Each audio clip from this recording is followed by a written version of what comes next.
새벽 5시 30분. 알람이 울리기도 전에 눈이 떠지는 건 노인의 습관인가? 아니면 공포의 발현인가? 거실로 나오니 아침 공기는 차갑다 못해 비릿한 금속성 냄새를 머금고 있다. 주방에서 들려오는 도마 소리, 탁탁탁 소리는 정갈한 요리의 리듬이 아니다. 그것은 내 목을 겨냥한 단두대의 칼날이 허공을 가르며 내는 파열음이자 지난 30년간 나를 길들여온 미연의 무언의 시위다. 식탁 앞에 앉으니 아내가 차려놓은 보리밥 한 공기가 나를 심판하듯 내려다본다. 웰빙이라는 허울 좋은 명분 아래 깔린 연체된 관리비와 대출이자가 만들어낸 거친 식단.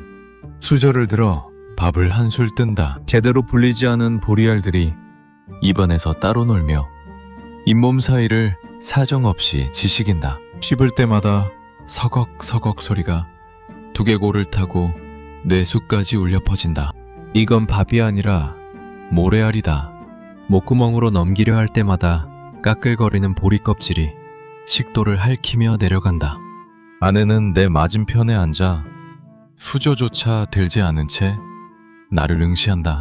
그녀의 시선은 눅눅한 지하실의 곰팡이 냄새처럼 내 온몸을 휘감아 질식시킨다.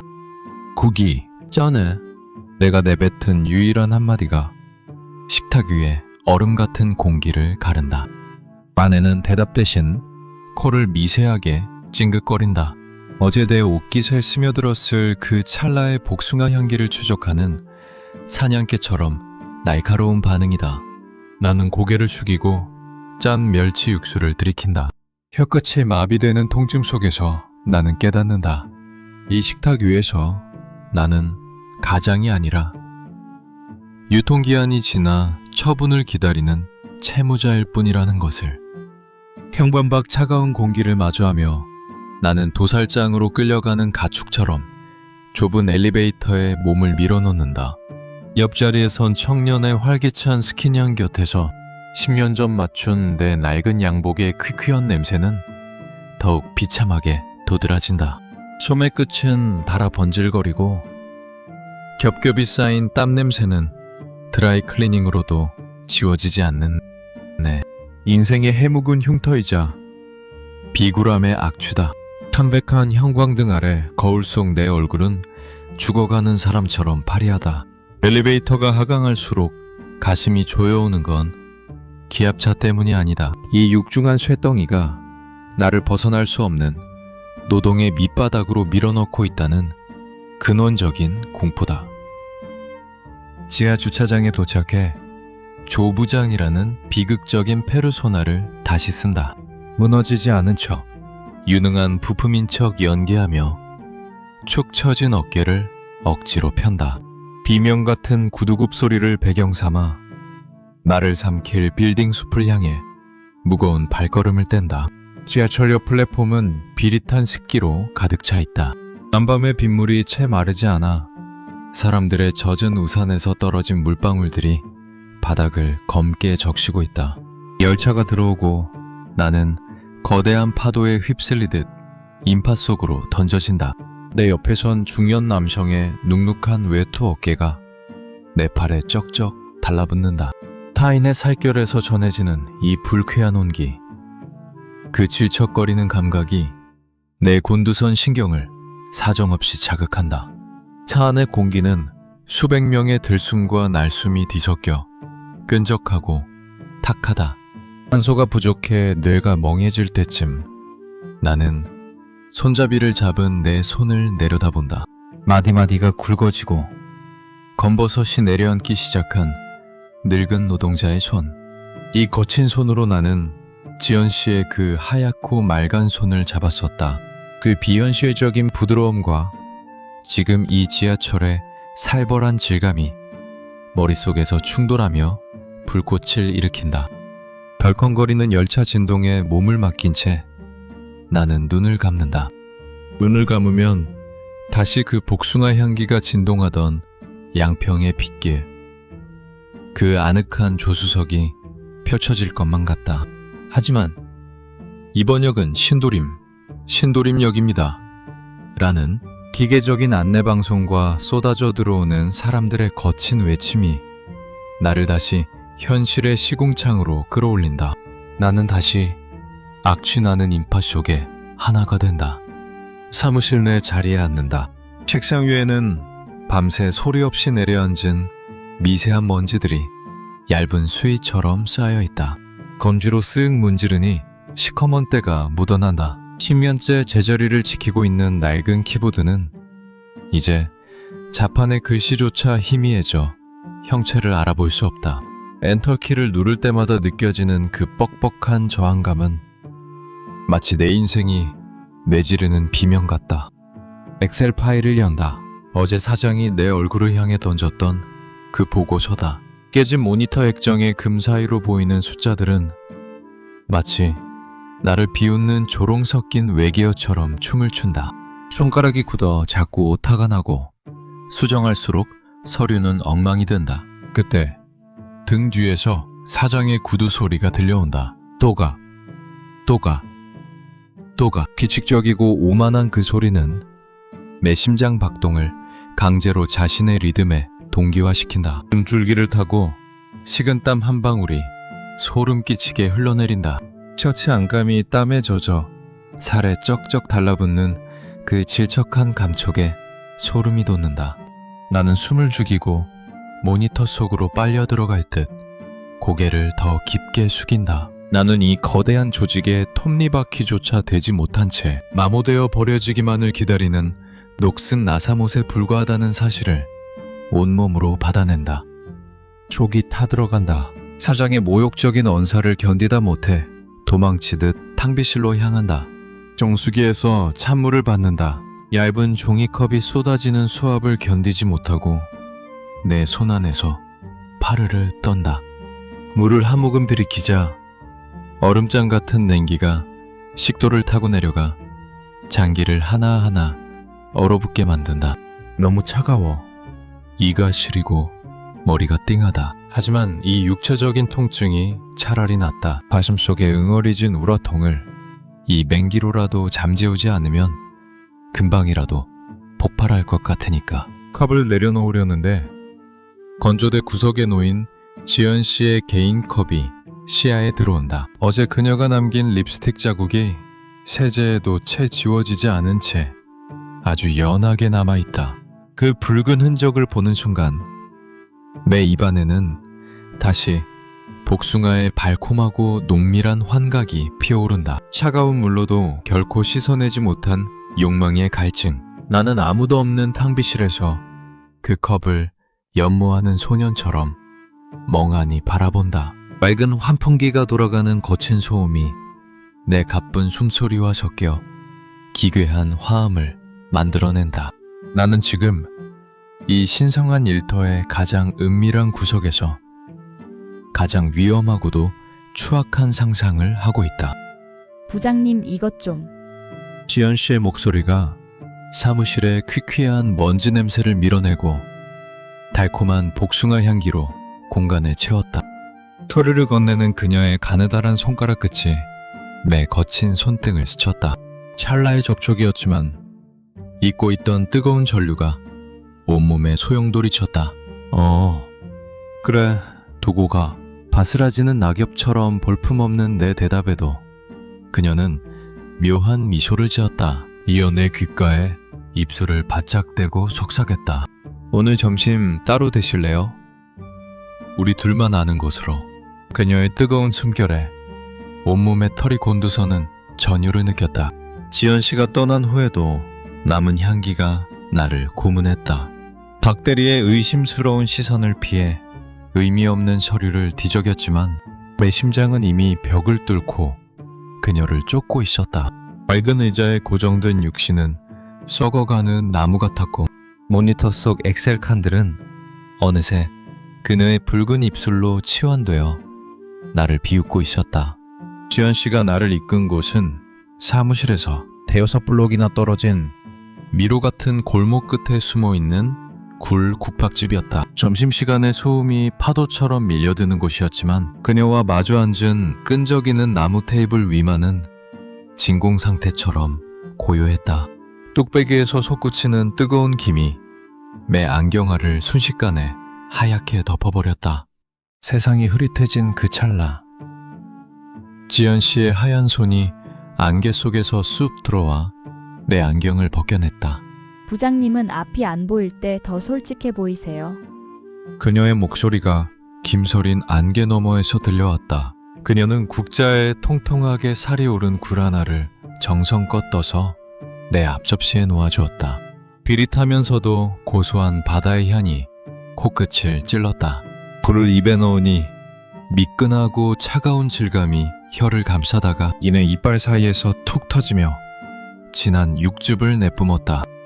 그것은 아내가 차려준 거친 보리밥과는 전혀 다른 탐욕스럽고도 관능적인 맛이었다.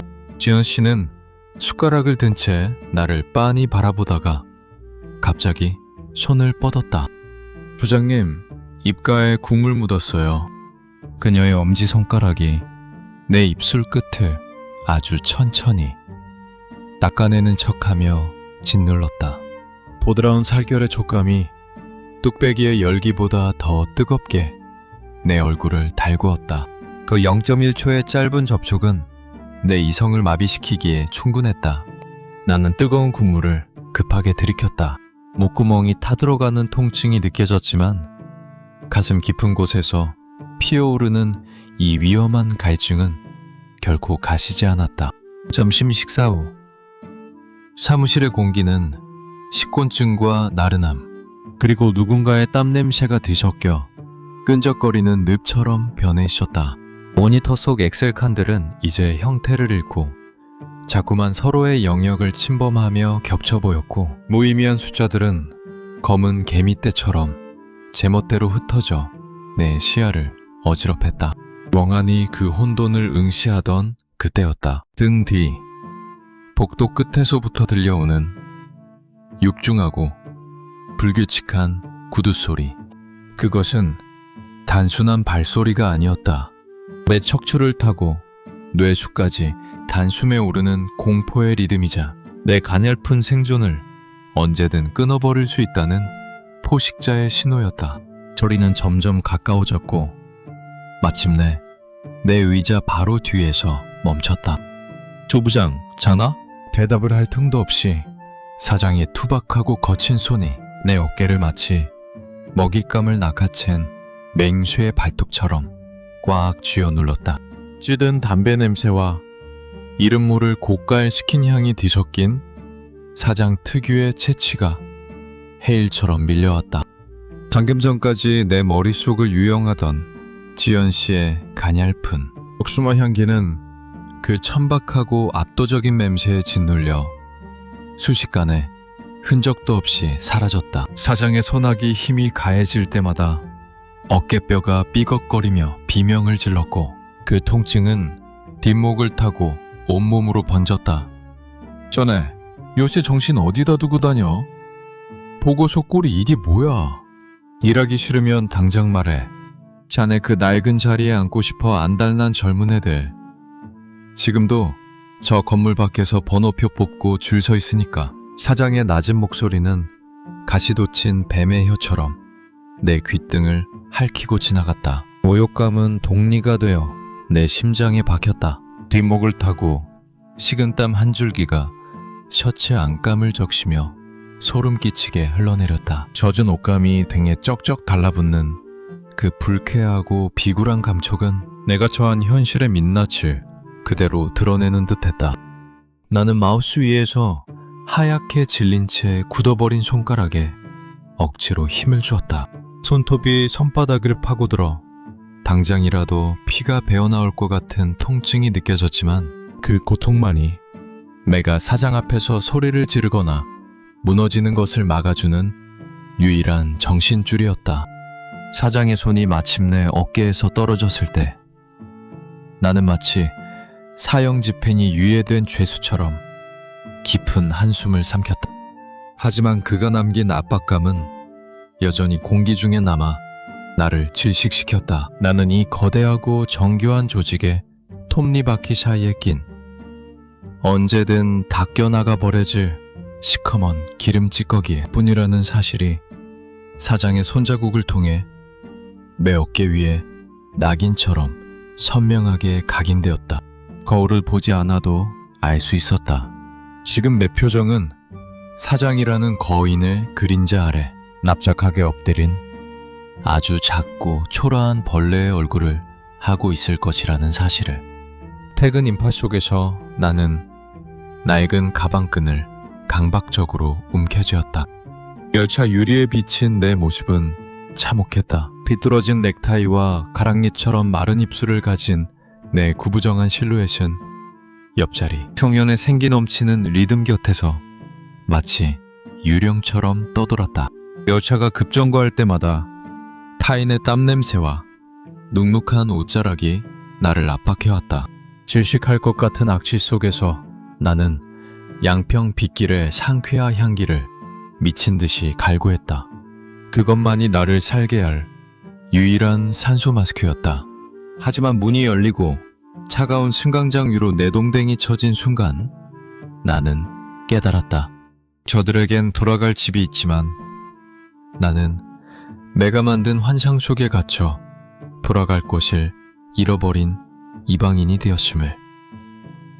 밤 10시 현관문의 디지털 도어록 비밀번호를 누르는 손가락이 마치 천근만근의 쇳덩이를 매단 듯 무거웠다. 번호를 누르는 기대음조차 평소보다 유난히 날카롭게 복도에 울려 퍼졌다. 육중한 문을 열고 들어서자 나를 맞이하는 것은 온기 없는 아내 미연의 칠흑 같은 침묵이었다. 거실의 메인 조명은 모두 꺼진 채 주방 구석의 보조등만이 홀로 낮게 타오르며 식탁 위에 놓인 하얀 종이 뭉치를 비추고 있었다. 그것은 집주인이 보낸 전세금 인상 통지서와 매용증명 서류였다. 차가운 전등빛을 받은 종이들은 마치 내 목을 겨누는 칼날처럼 서슬 퍼렇게 빛나고 있었다. 니어는 그 식탁 의자의 정면으로 마치 피고인을 기다리는 판사처럼 꼿꼿하게 앉아 나를 기다리고 있었다. 그녀의 그림자가 거실 벽을 따라 기괴하게 길게 늘어져 있었다. 당신 오늘 누구랑 점심 먹었어? 그녀의 질문은 단순한 궁금증이 아니었다. 그것은 이미 답을 알고 있는 자가 던지는 날카로운 취조의 첫 마디였다. 미연의 시선은 내 대답을 기다리지 않고 굶주린 짐승처럼 내 셔츠 깃에 미세한 주름을 훑고 소매 끝에 묻은 보이지 않는 타인의 흔적을 집요하게 추적했다. 그녀의 눈동자 속에는 십수년간 쌓여온 가난에 대한 원망과 본능적으로 감지한 배신의 냄새가 소용돌이치고 있었다. 공기 중에는 미처 환기하지 못한 아침국밥에 눅눅한 비린내와 안에 서늘한 의심이 뒤섞여 숨을 쉴 때마다 폐부를 찌르는 기괴한 긴장감을 만들어냈다. 거래처 사장님하고 먹었어. 중요한 계약건이 있어서. 나는 마른 침을 삼키며 낮은 목소리로 거짓말을 내뱉었다.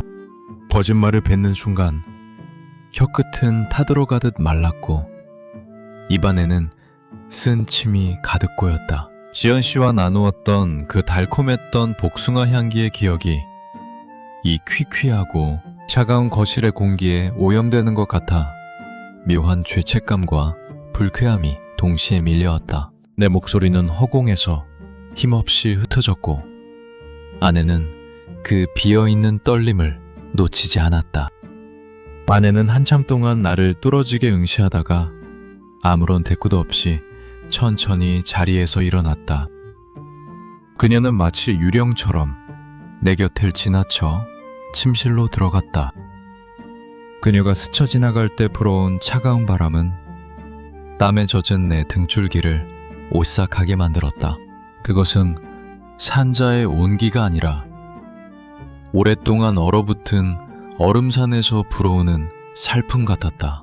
닫히는 방문 너머로 사라지는 그녀의 뒷모습은 이미 이 집의 등기부등본에서도 그리고 자신의 삶에서도 나라는 존재를 깨끗이 지워버린 듯했다. 나는 불 꺼진 거실에 홀로 남겨졌다. 이 32평형 아파트는 이제 내가 고단한 몸을 뉘어 쉴 곳이 아니었다.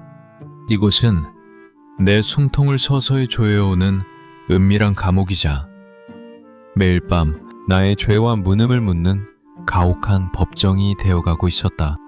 어둠 속에서 식탁 위의 내용 증명 서류만이 여전히 차갑게 빛나며 내가 결코 도망칠 수 없는 현실의 무게를 증명하고 있었다. 씻지도 못한 채 침대에 몸을 뉘었다.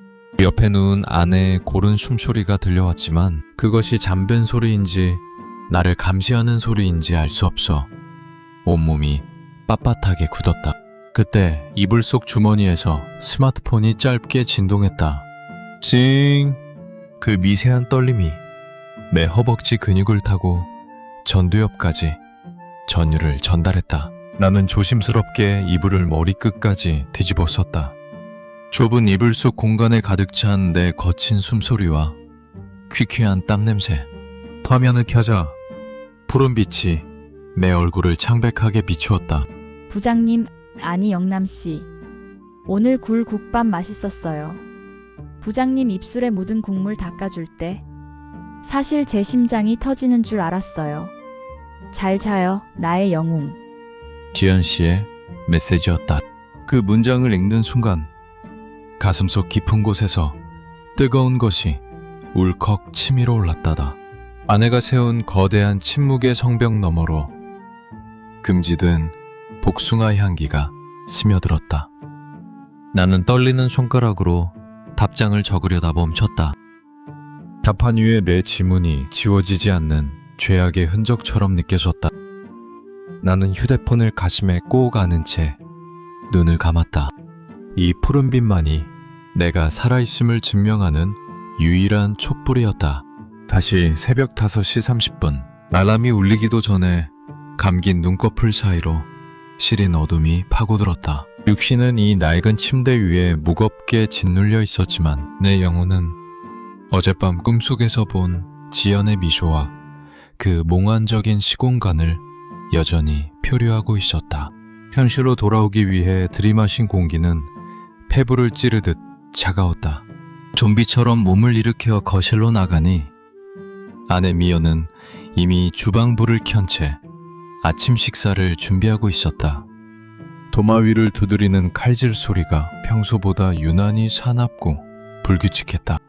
일정한 리듬을 잃어버린 그 소리는 마치 나를 향한 아내의 정제되지 않은 즈모처럼 들렸다. 도마 위에서 사정없이 잘려나가는 파 조각들이 비명도 없이 사방으로 흩어졌다. 그것은 무능과 권태라는 칼날에 난도질당해 길바닥에 뿌려진 내 자존심의 파편들과 닮아 있었다. 아내는 나를 쳐다보지도 않은 채 마치 보이지 않는 유령을 대하듯 서늘한 기운만을 내뿜고 있었다. 나는 도망치듯 현관으로 가 좁은 바닥에 주저앉았다. 뒤축이 달아빠져 비뚤어진 내 비루한 삶을 지탱해온 낡은 가죽구두를 끌어당겼다. 차가운 구두 주걱이 뒤꿈치 살점을 파고드는 그 둔탁하고 기분 나쁜 통증을 느끼며 나는 비로소 오늘 하루를 다시 유능하고 성실한 조부장으로 연기할 채비를 마쳤다. 나 나가. 공허한 내 외침에 아내는 대답 대신 주방 장갑을 식탁 위로 거칠게 벗어던졌다. 퍽하고 식탁에 부딪히는 그 무거운 소리는 우리가 쌓아온 수십 년의 세월이 무너져 내리는 소리였다. 현관문을 열고 나서는 순간 기다렸다는 듯 차가운 복도 공기가 내 얼굴을 사정없이 때렸다. 그 서늘한 감촉이 오히려 정신을 맑게 깨웠다. 나는 덜컹거리는 엘리베이터 대신 비상구 계단을 선택했다. 한 칸 한 칸 어두운 지하를 향해 내려가며 나는 나직이 읊조렸다. 그래, 한 번 더 추워보자. 이 추하고도 아름다운 라스트 댄스를. 내 바지 주머니 속 휴대폰에는 어젯밤 지연이 보낸 짧은 메시지의 푸른빛이 여전히 망막에 잔상으로 남아 일렁이고 있었다. 내 코끝에는 사무실의 먼지 냄새도 아침국의 비린내도 아닌 환상 같은 지연의 복숭아 향기가 지독하게 맴돌았다. 그것은 나를 파멸로 이끄는 사이렌의 노래이자 유일하게 내가 살아있음을 느끼게 해주는 마약이었다. 조부장의 전쟁은 이제 막 본격적인 총성이 울리기 시작했다. 사장의 질책도, 아내의 서늘한 감시도, 무너져가는 가정도 이제는 배경 소음일 뿐이었다. 절벽 끝을 향해 내딛는 내 낡은 구두의 발걸음은 이상하리만큼 가벼웠다.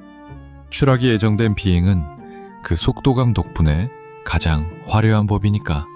나는 어둠이 채 가시지 않은 주차장을 가로지르며 나만의 전장인 사무실을 향해 가속 페달을 밟았다.